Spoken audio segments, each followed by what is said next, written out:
So, Vanakkam, Namaste, Namaskaram. So, my name is Mangalam and I'm a story lover.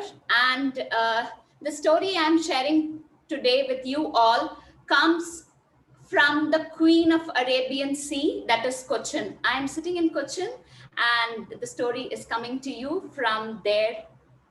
So, I would like to start with no ado. Many years before, in a kingdom, there lived this beautiful girl. Her name was Upakosha. She was so beautiful that when she walked, the flowers actually turned to look at her. And when she sang, the birds,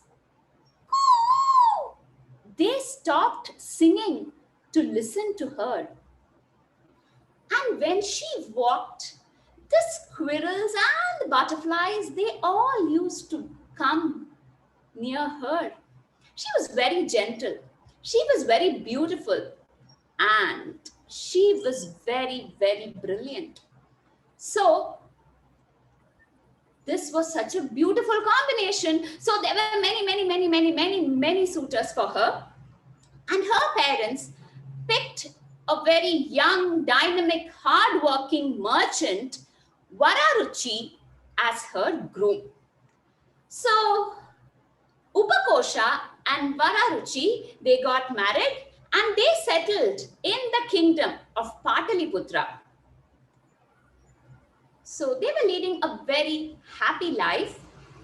And after a few months, Vararuchi told Upakosha,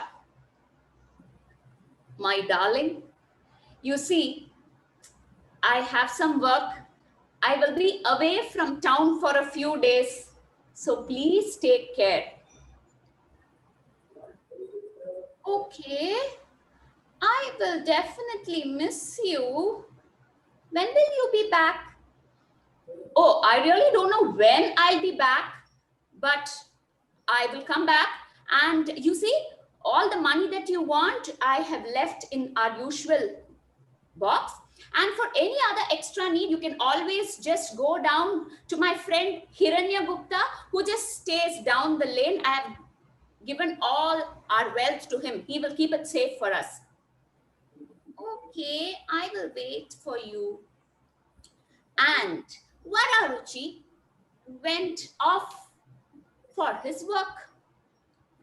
Days passed, weeks passed, months passed, and Upakosha was just waiting for her darling husband. No sign of him, of his return. She just went about doing her daily routine in a very monotonous manner. So one day, as usual, she was returning from the river after having her bath. And at that time, the chief minister was on his rounds. He looked at her.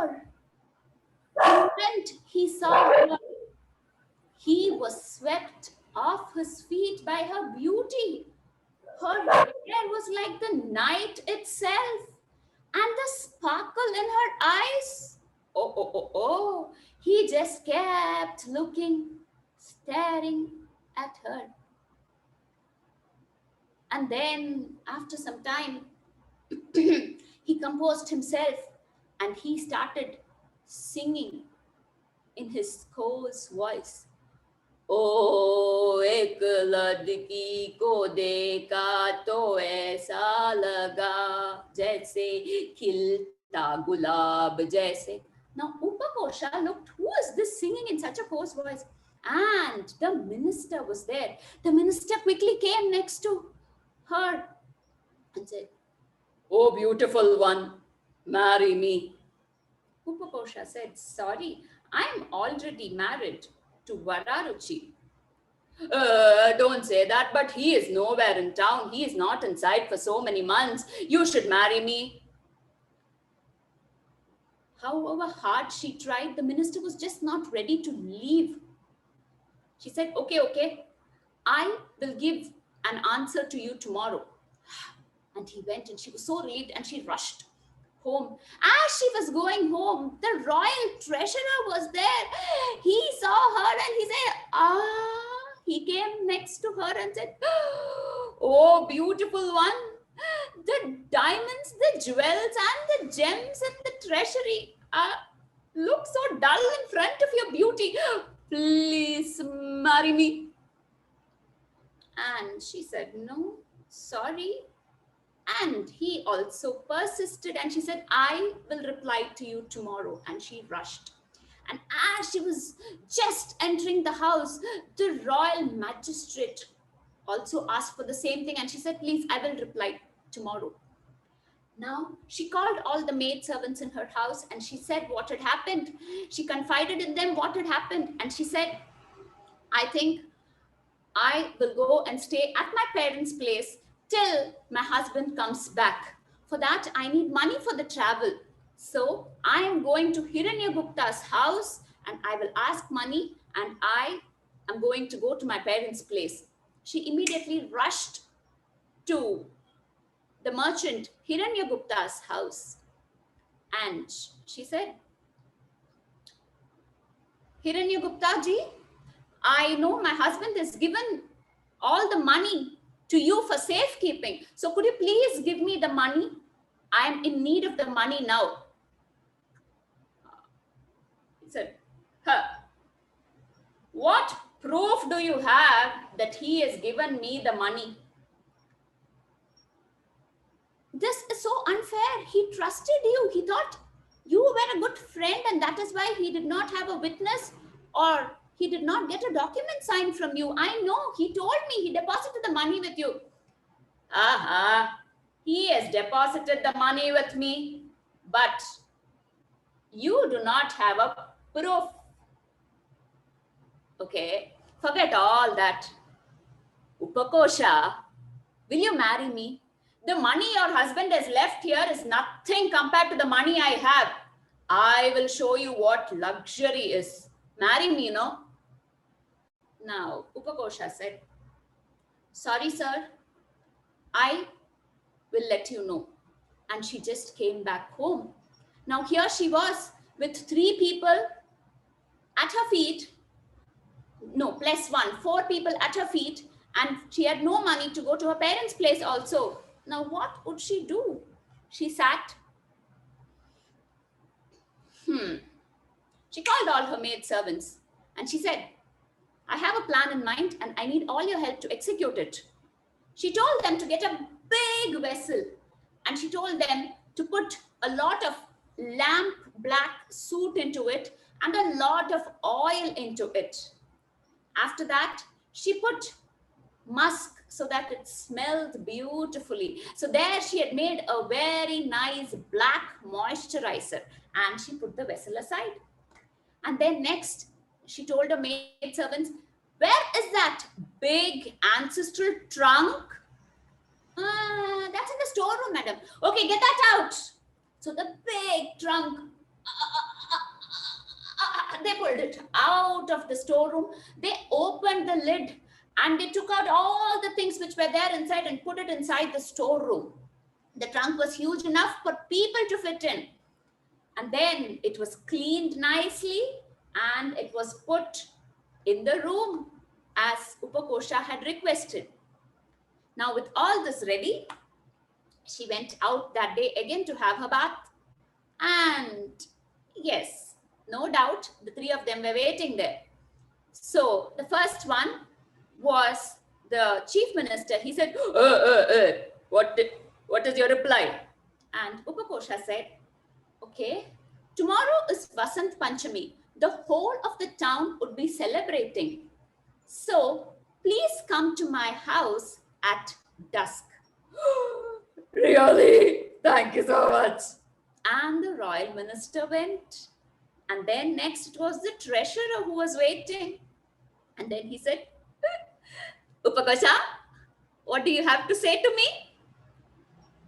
"Royal treasurer, please come to my house at midnight tomorrow. Tomorrow is Vasant Panchami. People will all be celebrating the spring festival. So come to my house at midnight. Sure, sure, I will come. And the royal treasurer went. Next, it was the magistrate, and she said, Magistrate sir, come to my house at dawn after the spring festival celebrations are over. He said, yes, I like it, Upakosha, he said, and the three of the men were gone. So the next day, while the whole of the town was celebrating Vasant Panchami, the spring festival, at dusk, there was a knock at Upakosha's door. And Upakosha's maids went and opened the door. And there stood the chief minister. So he looked, where's Upakosha? Our madam has told to give you a nice bath and a set of new clothes, and then she will meet you. Oh, he was so happy. And then the maids took him to a dimly lit room. It just had one lamp which was flickering in the corner of the room. And there was a nice cot over there. And then they told him to lie down, and they removed his royal garments, and then they told him to go and get ready so that they can give him a nice oil massage. So he came very scantily clad, and he lay down on the cot, and the maids, they pressed his shoulders, they pressed his neck, they pressed his legs. He was feeling relaxed after a hard day's work. And then they gave him a glass of juice.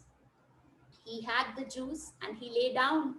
And then the maid started applying the black moisturizer all across his body. He looked dark from head to toe.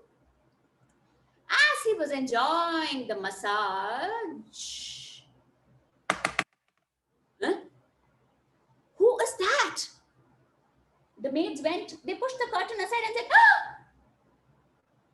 the man's friend, the royal treasurer is here. And the minister said, the royal treasurer, why is he come here? Oh, he is Vararuchi's friend. And then he said, where will I go? Where will I hide? And then the maidservant said, hide inside that trunk. My clothes. Forget about the clothes, sir. Now just go and hide inside the trunk. And they opened the lid of the trunk and he was sent inside, and they closed the lid of that huge trunk. And then it was the same procedure for the royal treasurer too. A nice massage, nice press of hands, legs, shoulders and feet, a tall glass of juice, and then the black moisturizer applied from head to toe, and nice massage happening. And by then it was dawn, and it was, why is the royal magistrate here? Where will I hide my clothes? Don't worry, sir, go. And the next one was inside the trunk. So now two of them are inside the trunk. And then it was the time was now for the magistrate. The same process again. And he relaxed. He was given a nice massage, and he was black from head to toe. As this was happening, Upakosha said, now I will go and meet. I have to talk to Hiranyagupta. Please call him home. And the maid went and called Hiranyagupta home. Hiranyagupta was expecting a very favorable answer. He came and he said, Upakosha, do you agree to marry me? Upakosha said, wait, I have something else to ask. Do you really accept that my husband had given you money? Now Hiranyagupta looked around. There was no one there. And she was anyway going to marry him. That's what he thought. So he said, yeah, your husband Vararuchi had given all the money, the gold coins, silver coins he had with me for safe custody. Of course, he had given me, but now it's been months since he's gone. That's why I'm telling you to marry me. So the moment he said this, Upakosha lifted her hands up and she said, "Oh, family gods, please hear what Hiranyagupta has said. He has agreed that my husband had indeed given him the money." And now Hiranyagupta came closer to her and asked, what do you say? Will you marry me? And Upakosha said, "Please wait. I need some more time. I promise we will meet very soon." And he was very excited. He said, "We will meet soon." She said, yeah, we'll meet soon." Now, after this, immediately, Upakosha, along with her maids, she went to the royal court. And there, the king of Patliputra, King Nanda, was there on the crown. And she said, "Your Majesty, my husband's friend Hiranyagupta is cheating me. He has taken money from my husband and now he's denying it." So the king said, "Let Hiranyagupta be summoned." And Hiranyagupta was summoned. And Hiranyagupta said, "No, Majesty, I have not taken any money from her husband. There is no proof, there is no witness. I have not taken any money from her husband." And that is when Upakosha said, "Your Majesty, there is a proof. I do have witness. My family gods, my family deities are a proof. They are inside the ancestral trunk and they will tell you that he has actually taken the money." "Oh, you've got proof? Get the proof." "Oh, Majesty, it's a huge trunk. You need at least 8 to 10 people." So a dozen people were sent and the huge trunk was being brought into the court. And then Upakosha said, "Oh, family deities inside the trunk, you very well know that Hiranyagupta has our entire money. Can you vouch for it?" There was no answer from inside the trunk. She went closer to the trunk and she said, Chief Minister, Treasurer, and Magistrate, if you don't open your mouth and answer now, I will either burn the trunk with you inside or I will expose you in the court. Open your mouth and talk." And the three of them said, "Yes, indeed, Hiranyagupta has taken their money." From inside, the king heard this voice. Hiranyagupta was shocked. And then he immediately returned the money. Now, the king Nanda, he was aroused with curiosity. He said, "Upakosha, I would really want to see your family deities. Can I see them?" And she said, the king asking, and how can I object?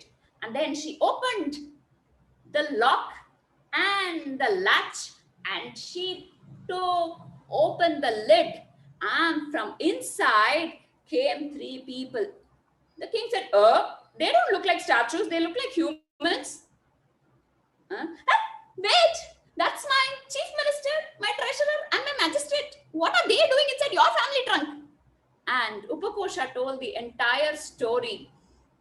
And the king said, a woman is saved by her wit and virtue. Till the time now your husband comes back, you can stay in the royal court as my sister and no one will dare trouble you again. And so Upakosha lived happily till Vararuchi came back in a few months' time. Thank you.